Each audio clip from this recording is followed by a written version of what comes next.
Buenas tardes, doctor Andrés García y público espectador. Mi nombre es Emily Proaño Navarro, del curso 8.7 de la materia práctica penal. La temática del video del día de hoy es los procedimientos penales en el Ecuador. ¿Cuántos y cuáles son los procedimientos penales en el Ecuador? Los procedimientos penales en Ecuador son dos: procedimiento penal ordinario y procedimientos especiales. Estos especiales se basan del ordinario y consisten en siete: procedimiento de juicio directo, procedimiento abreviado, procedimiento de ejercicio privado de la acción penal, expeditos. Tenemos a los que son los expeditos en contravenciones penales, expeditos en contravenciones de tránsito y expeditos en contravenciones de violencia contra la mujer. ¿Qué delitos se juzgan mediante el procedimiento penal ordinario?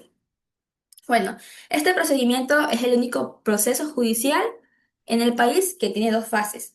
La primera fase es el preprocesal, la segunda fase es la fase procesal. Se aplica para juzgar la mayoría, bueno, en decir, la mayor parte de los delitos, más o menos el 90%. Aparte de darle vida a los principios del proceso penal, este es el encargado de juzgar la mayoría de delitos, los cuales están establecidos en el COI. ¿Cuáles son las fases del procedimiento penal ordinario? La primera fase es la fase preprocesal y la segunda fase es la fase procesal. La preprocesal es la investigación previa, la cual está encargada del fiscal. ¿En qué consistía el procedimiento de la indagación en la época medieval? Antes del 2014, a esta fase preprocesal se la llamaba indagación previa, lo cual es un error, porque esta expresión indagación tiene dos contenidos mínimos: uno gramatical, que es averiguación, e investigación. Tenía otro significado también la indagación, lo cual consistía en que era el procedimiento en los juicios de Dios, en donde se intentaba arrancar la confesión del sospechoso por medio de la tortura. En ese tiempo, la confesión era la reina de las pruebas. Además, se implementaba la ordalía del hierro candente, la ordalía del agua fría y la ordalía del agua hirviendo como métodos de tortura. En otras palabras, se llamó investigación, más no indagación, porque es igual que investigar en lo gramatical, según la RAE. En lo histórico, era procedimiento para arrancar confesión de delitos por medio de tortura, para que el autor del delito confiese. La finalidad de la investigación previa es la obtención de elementos de convicción, para que el fiscal decida si formula o no cargos. Formular cargos es igual a iniciar una instrucción fiscal. ¿Qué motiva la iniciación de una investigación previa? En la investigación previa, el fiscal es motivado para abrir una investigación previa cuando le llega la noticia de que se cometió un delito. Las formas mediante las cuales un fiscal puede conocer que se ha cometido una infracción penal son las siguientes. La ley solamente contempla tres formas, según lo estipulado en el artículo 581 del COI, para conocer los delitos. En primer lugar, tenemos lo que son las denuncias, que pueden ser presentadas por cualquier persona. En segundo lugar, tenemos los informes del órgano de control, que estos los presenta la Contraloría o todas las superintendencias. En tercer lugar, tenemos las providencias judiciales. Cabe destacar que en la doctrina y en el estudio se basa que esto es un error. ¿Por qué? Porque un fiscal puede conocer un delito viendo las noticias, estando en el lugar en el que se cometió el delito, los hechos, ya sea por una llamada de teléfono o de otra cualquier forma. Pero esta regla estaba vigente hasta el año 2019. Las diligencias investigativas, ¿cuáles son las que puede delegar el fiscal y cuáles no son las que puede delegar el fiscal? Según el artículo 444 del COI, numeral 4, puede disponer al personal del Sistema Especializado Integral de Investigación, Medicina Legal, Ciencias Forenses, o al personal competente en materia de tránsito, puede ser también a la secretaria del despacho o a la policía, la práctica de diligencias tendientes al esclarecimiento del hecho, como recolección de evidencias, entrevistas, vigilancias y seguimientos, peritajes, actos urgentes, excepto la recepción de la versión del sospechoso. Esa diligencia no se la puede delegar para nada del mundo a ninguno de los mencionados. ¿En qué caso se requiere autorización judicial para realizar un allanamiento y en qué casos no? Bueno, los casos en los que sí se requiere autorización judicial de un juez es cuando se intenta detener a una persona que tiene orden de detención, de prisión o que ya se le ha ejecutado una sentencia condenatoria. También cuando se intenta recuperar un objeto sustraído o tomar un objeto que constituya un medio de prueba. Y los casos que no se requiere autorización judicial es cuando se va a detener a alguien por delitos flagrantes o cuando se intenta impedir que un delito se consuma o cuando se intenta auxiliar a una víctima contra la mujer o miembro del núcleo familiar.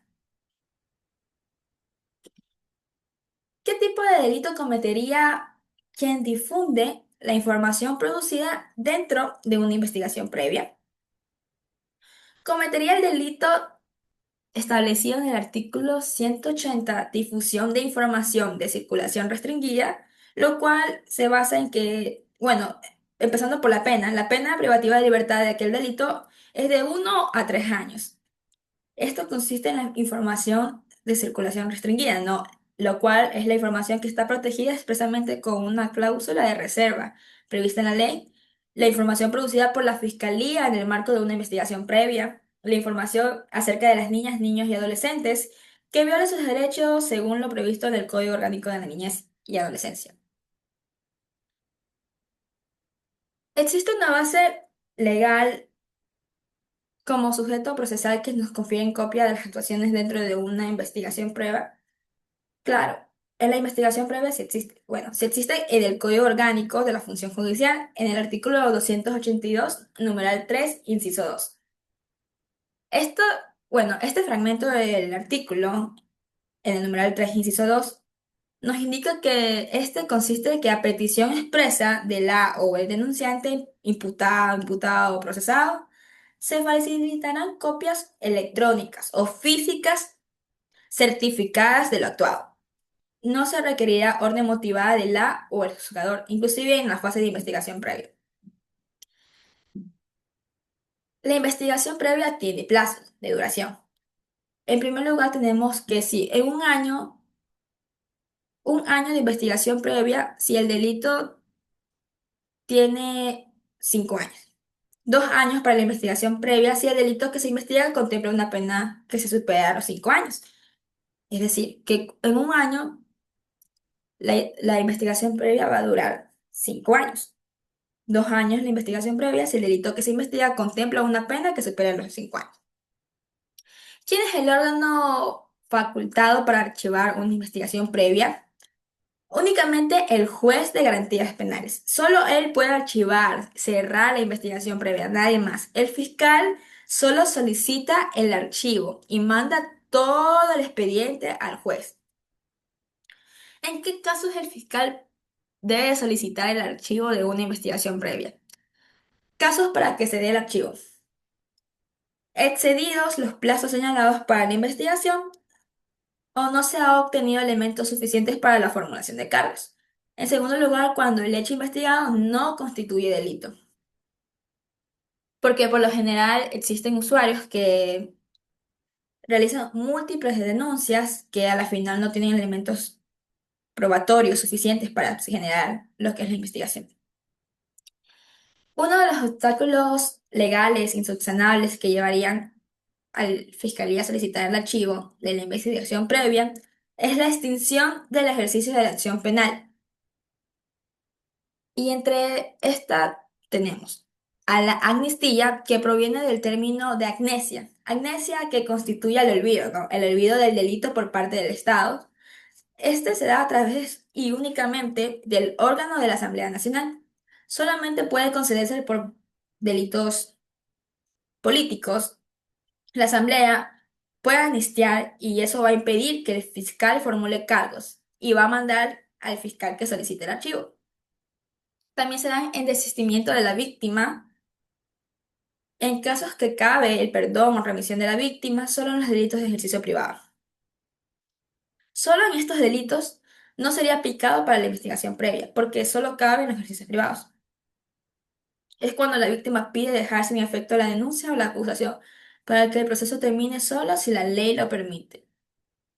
Cuando se ha cumplido con lo que se acuerda también a través de una conciliación o métodos alternativos para solucionar conflictos penales también.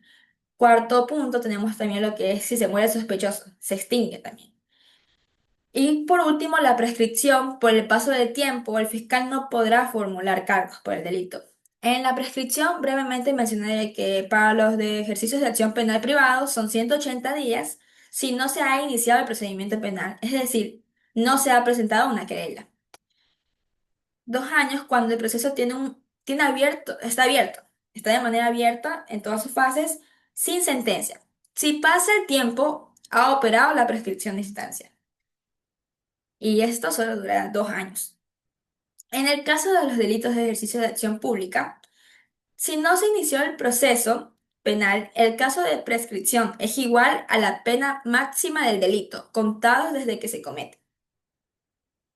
Y por último tenemos a las contravenciones, que es de 3 meses contados desde que se cometió la contravención. Se inició el procedimiento expedito y no operó el ejercicio, viene la prescripción de instancia, por decirlo así, que tiene una duración de 1 año sin sentencia. Muchas gracias.